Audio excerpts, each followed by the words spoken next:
Hello guys, ഞങ്ങളിപ്പോഴുള്ളത് Odappallam എന്ന കൊച്ചു ഗ്രാമത്തിലാണ്. സുൽത്താൻ ബത്തേരിക്കടുത്താണ് ഓടപ്പള്ളം എന്ന കൊച്ചു ഗ്രാമം. ഇവിടെ പതിവായി കാട്ടിലെ വന്യജീവികൾ നാട്ടിലേക്ക് ഇറങ്ങാറുണ്ട്. അപ്പോൾ അങ്ങനെയുള്ള വന്യജീവികളെ തുരത്താനായി ഇവിടുത്തെ നാട്ടുകാർ എന്തൊക്കെയാണ് ചെയ്യുന്നതെന്ന് നമുക്ക് നോക്കാം. ഇത് ഞങ്ങളെ അളിയനാണ് കേട്ടോ. ഞാൻ മുന്നത്തെ വീഡിയോയിൽ പറഞ്ഞിരുന്നല്ലോ.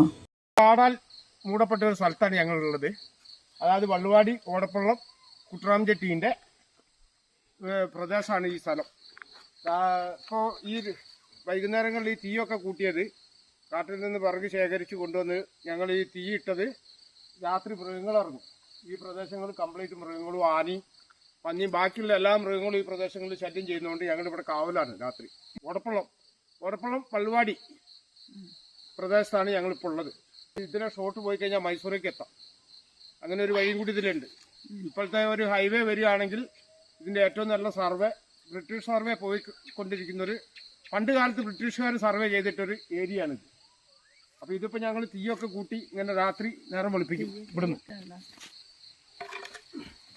അപ്പോൾ വിറകുകളൊക്കെ ഇങ്ങനെ കാട്ടിൽ നിന്നിട്ട് എടുത്തുകൊണ്ട് വന്നിട്ട് ഇതൊക്കെ കത്തിച്ച് എൻ്റെ അളിയൻ്റെ മക്കളാണ്. ഞാനിവിടെ ഒരുപാട് കാലഘട്ടമായിട്ട് ഈ സ്ഥലത്ത് എനിക്ക് നല്ല ബന്ധങ്ങളുണ്ട്. അപ്പോൾ ഞങ്ങൾ വരവിൻ്റെ ഉദ്ദേശം എന്ന് പറഞ്ഞാൽ തേൻ കിട്ടാൻ വേണ്ടിയിട്ട് വന്നതായിരുന്നു. അപ്പോൾ തേൻ അവിടെ ഇല്ല. പിന്നെ ഈ വീട്ടുകാരൊക്കെ നമ്മളെ കുടുംബക്കാരമാതിരി തന്നെ പിന്നെ അത്രയും അടുത്ത ബന്ധങ്ങളാണുള്ളത്. ഇത് എൻ്റെ അളിയൻ്റെ മോനാണ്, ഇതും എൻ്റെ അളിയൻ്റെ മോനാണ്. ഇവർ രണ്ടാളും, ഒരാൾ കോഴിക്കോട് പഠിക്കുന്നു, ഒരാൾ ബത്തേരി പഠിക്കുന്നു. അപ്പോൾ ഈ ഏരിയനെ പറ്റിയിട്ട് നിങ്ങളൊരു വീഡിയോ എടുക്കാമെന്നുള്ള ഉദ്ദേശത്തോട് കൂടിയിട്ട് വന്നതാണ്. അപ്പോൾ അതുകൊണ്ട് ഈ കാടിൻ്റെ ഈ പ്രദേശങ്ങളിൽ കാണാം, അത്രയും പ്രകൃതി രമണീയമായ സ്ഥലമാണ്. ഇവിടെ അടുത്ത് കാണുന്നത് കുറേ വാഴക്കൃഷി കാണാം, തെങ്ങ് കാണാം, കഴുങ്ങ് കാണാം, ഇതൊക്കെ കാണാം. ഇവിടെയൊക്കെ കാവൽ ഏർപ്പെടുത്തിയിട്ടുണ്ട്.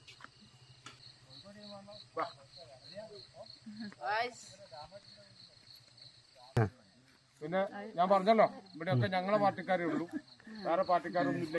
ഇങ്ങനെയൊക്കെയാണ് വന്യജീവികളിൽ നിന്നും രക്ഷ നേടാൻ അവിടെയുള്ളവർ ചെയ്യുന്നത്. വീഡിയോ ഇഷ്ടപ്പെട്ടാൽ ഷെയർ ചെയ്യുക, ലൈക്ക് ചെയ്യുക, സബ്സ്ക്രൈബ് ചെയ്യുക. താങ്ക്